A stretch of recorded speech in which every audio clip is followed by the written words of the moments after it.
Alam mo, babe, salamat sa'yo Kasi hindi na magiging malamig yung Pasko ko this year. I have you. Oh, ako rin sobrang grateful, baby. Alam mo, thank you dinala mo ako rito sa palayan na to. Sobrang memorable kasi sa akin ito eh. Bakit? Dito ka ba lumaki? Dito kasi ako pinatay. Ha? Huwag kang aalis dito ha, sinasabi ko sa'yo. Opo. Bantayan mo yung gamit. Pabalikan kita. Sir, iniwan ka na mama mo? Oo nga po eh. Ay, ang tagal niya bumalik. Hala, patapos na ata si kuya. Mama, nasan ka na? Bumalik ka na. Wala akong pambayad dito. Wala pa rin ba, sir? Kailangan niya na magbayad eh. Wala pa po eh. Hala, patapos. Wait lang kuya, wala pa si mama. Hala.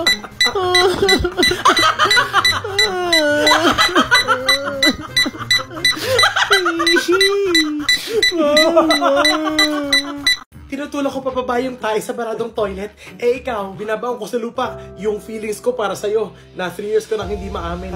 Kasi alam kong pag umamin ako, masasaktan lang din ako. Alam ko namang hindi mo ako type eh. John. Kasi ang type mo, yung 6-footer na basketball varsity, yung maraming talent sa music, yung mukhang graduate ng cum laude kasi sobrang talino, yung mukhang may kaya yung pamilya, kaya 2K ang baon araw-araw, kaya may kotse siya. Dadaling ka niya sa mga date niya sa mamahaling restaurant. Alam mo yun, habang ako, eto, short king, walang talent sa music, lalampalampa sa sports, walang kayang pamilya, kaya self-supporting, working student, tapos unsure pa ako sa future ko. John, stop. Pero, huwag ka mag-alala, okay na kung ganito tayo, yung best friend kita. John, stop. Kasi, mas okay na yung makahanap ka ng lalaking poprotekta sa'yo, yung kayang ibigay yung future na deserve mo, yung future na deserve ng mga magiging anak nyo. Ikaw, uuwi na ako. Sandali! Nagdidikdik na lang pala ako ng malalaking bawang. Oo. Ikaw. Uy, Trish. Bumalik ka, please. Hi, Lord. Ako to. Medyo ilang taon na rin po kasi akong single. Baka naman gusto niya na akong bigyan ng jowa. Alam mo yan. Nagpapakabait naman ako. Di na ako magastos. Nagbibigay ako ng limos sa mga mahihirap. Pero mapanlait ka. Diba? Mapanlait? Ay, Lord, ikaw ba yan? Oo, ako nga. Ngayon ka na nga lang makikipag-usap, may wish ka pa. Ang galing mo talaga. Ay, hala, sorry. Nabisi lang.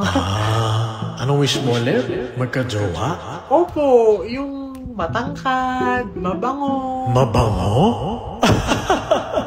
Hindi ka nga naliligo ng ilang araw kapag hindi ka lalabas ng bahay tapos gusto mo ng jowa na mabango. Aray ko. Aray ko, Lord. Buti na lang ikaw yan. Hindi kita mabalikan, hindi kita masagot.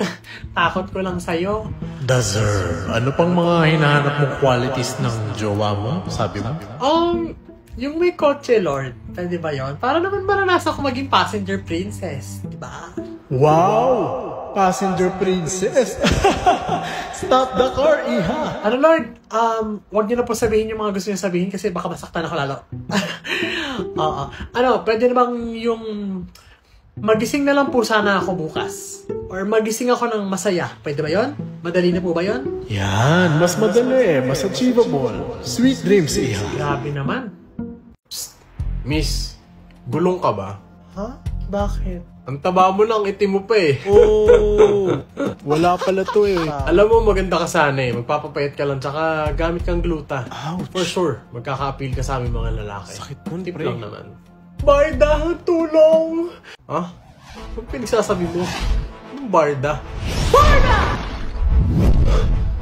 Hoy, tayong tinubuan ang mukha. Ako ang kalabanin mo. What? No, Barda! How pathetic. Mga lalaking kailangan manlait ng ibang tao para mamukhang gwapo sa paningin ng iba.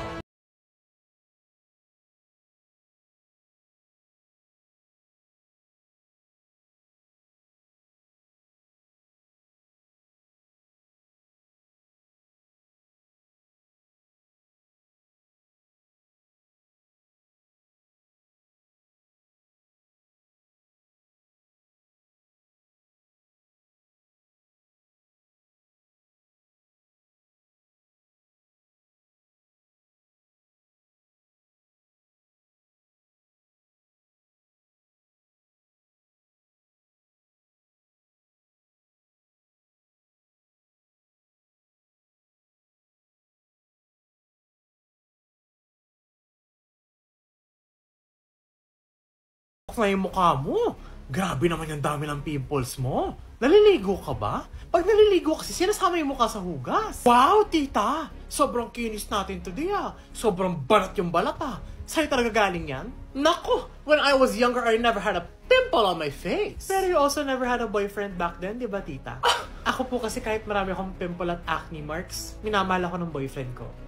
Never naging kabawasan sa ganda ko yung acne. I wish you could say the same, tita. Tita, anong nangyayari sa'yo? Tita, papatok lang ako ng isang pimple. Dali, isang pimple lang. No! I've had enough of this. Hindi pagpisi lang sagot sa mga pimple ko, kundi Oxycure Acne Clear Powder Mod. Kasi ito nakakatulong sa pagbawas ng whiteheads at blackheads. Pag-fade ng acne marks at pag-dry out ng acne as fast as 6 hours. Iniiwan ko lang yan at siya nang bahala sa paghilom ng sugat ng nakaraan. Hoy, boys, kayo na lang dyan. Yes, ikaw na nanonood. Papatok na ako ng isa. Dali! Ano? No, tita! Huwag mo idadama yung audience ko.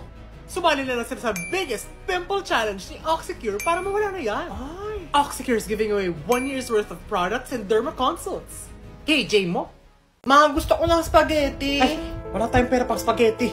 Miss, isang order nga ng spaghetti. 1 spaghetti. Ano pa po, ma'am? Chicken na lang, mama. Shh! Miss, padagdagan na rin ng 2-piece chicken. Tsaka, isang pie. Ang dami niyo order, mama. Hirap po talaga pag buntis, no? Hindi ako buntis, gaga. Sorry po. Mama, ice cream na lang. Huwag ka makulit sabi. Isang ice cream nga rin, Miss. Mama. Ay, alam ko na, ma'am. Ibibigay niyo po itong mga order niyo dun sa bata, no? Hindi, no. Mag-amok siya sa inggit. Hoy, miss! Ano akala mo? Hindi ka naman naririnig ng anak ko na iniinggit mo? Ha? Para pagmukain mong marami kang pera rito? Yan ang akala mo. Branch manager ako rito. At nabudol ka namin na umorder ng marami. Dahil alam namin ang ugali ng mga katulad mo. Yan ang akala mo. Alam ko yung modus ninyo dito sa restaurant na ito. At pinatulfo ko kayo. Paparating na sila. Ano? Ikaw, ano sa tingin mo ang aral na matututunan natin mula sa kwentong ito? Charing walang aral yung kwento, manahimik. Hi, Jenny, right? Yes, ako yun. Pero mag-start na ako kasi medyo busy akong tao. Panganay ako sa 3 magkakapatid. Sandali, iniwan kami ng tatay ko nung 10 years old pa lang ako. Favorite color ko green, pero ayoko yun yung green kasi medyo, hindi nga pala ako makain ng maanghang kasi medyo masakit siya pag nilalabas, inaalmoranas ako. Favorite kong ulam, kare-kare. Gusto ko yung maraming sauce, maraming tuwalya, maraming talong, gano'n. Gusto ko ng anak, 2.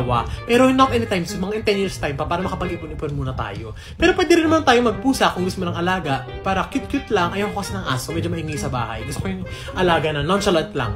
Ganon. Allergic nga pala ako sa manok. So kung magpapadala ka ng pagkain sa bahay na isa-surprise mo ako, take note of that na lang ha. Ano pa ba? Matampuhin akong tao. So kung mag-aaway man tayo, mag-sorry ka na lang. Kahit ako'y mali, mag-sorry ka na agad. Para ayos na tayo, di ba? Wala matutulog ng galit. Ano pa ba? Ikaw, sino ka ba? Kamusta ka? Sandali. Parang ang bilis naman. Oo, medyo pagod na kasi ako makipag-date sa getting to know stage, sa small talk, ganon. Ready na ako magpakasal, mag-asawa, sa totoo lang. Pwede mo na kayo uwi. Ngayon pa lang. So, kung hindi ka seryoso, magsabi ka na ngayon pa lang kasi uuwi na ako para hindi naman sayang yung makeup ko. Di ba? Tanong mo nga dyan sa tatay mo kung kakain siya. Tay, kakain ka raw ba? Sabihin mo sa nanay mo, kanina pa ako nagugutom. Nay, kanina pa raw siya nagugutom. Sabihin mo, gutom na pala siya, ba't di siya magluto? Total, alam naman niya lahat ng bagay dito, di ba? Siya lang naman na tama at magaling dito sa bahay na to.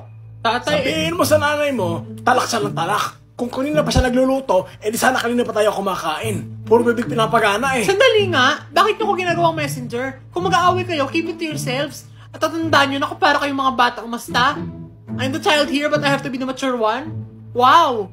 Grow up, both of you! Nakita mo? Palasagot! Manang-mana yung bata na yan sa'yo. Oy, Genevieve, huwag mo sinisigawan niya nanay mo ha. At huwag mo kami ini-English. Ha? Nanay mo pa rin yan, galangin mo. May topak yan, pero mahal ko yan. Kung mahal mo, igis mo nga. Oh, dito sa harap ng mga anak mo. O diri kayo.